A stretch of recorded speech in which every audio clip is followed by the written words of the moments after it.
আসসালামু আলাইকুম, সবাই কেমন আছেন? আরেকটি ব্লগ নিয়ে চলে আসলাম। সো আজকের ব্লগের শুরুতেই দেখেন আমি এসআরকের সবচেয়ে ভাইরাল পোজ, যেটা দিয়ে সে খুবই ওয়েল নোন, সে পোস্টটা আমরা সবাই ট্রাই করছিলাম করার জন্য। আচ্ছা, তো সকাল হলো, এবার একটু দোকানে আসলাম কিছু টুকটাক কেনাকাটা করতে, ব্রেকফাস্ট করব। তারপর একটু ছাদে গেলাম, ছাদে গিয়ে হাঁটাহাঁটি করলাম। এরপরে হচ্ছে ব্রেকফাস্ট শেষ, তো আমার স্টেপল ফুড যেটা হচ্ছে চালতা। বাট আজকে চালতাটা শুধু শুধু খাবো না, এটাকে হচ্ছে আমরা মাখাবো, মূলা দিয়ে চালতা দিয়ে মাখিয়েছি। তারপরে এখানে বাইরে বিরিয়ানি রান্না হচ্ছে, সো চিকেন বিরিয়ানি করবে। এখানে মিষ্টি ছিল, মিষ্টি খেলাম, আর এই যে চালতা মাখা খাচ্ছি। বাই দ্য ওয়ে, আমার মিষ্টি অত বেশি পছন্দ না, বাট আমি কালো জাম অনেক বেশি লাইক করি।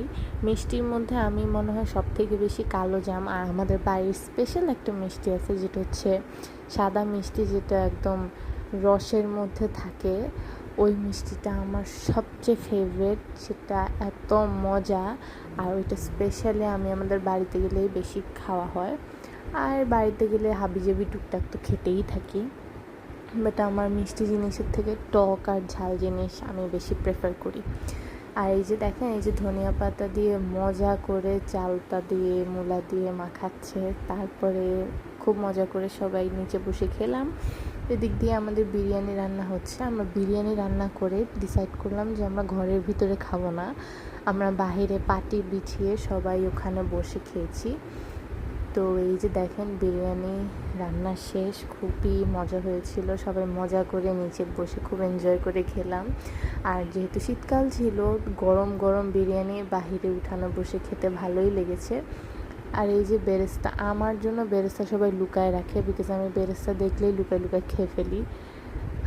আর এই যে সালাদ, তারপরে হচ্ছে লেবু, এই যে অনেক মাছি ডিস্টার্ব করতেছিল।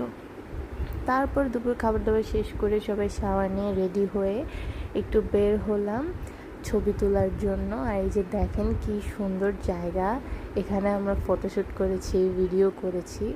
তো আমরা হচ্ছে জায়গা ডিসাইড করছিলাম যে আমরা সূর্যের অপোজিটে শাহরুখ খানের পোজ দিবার, এই যে আমি, আমার খালামণিরা, আমরা সবাই খুব মজা করছিলাম।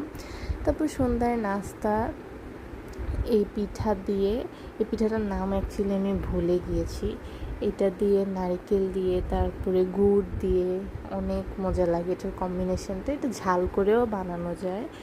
তারপরে সাথে তো চা ছিলই, চা তো মনে হয় দিনে অনেকবারই খাওয়া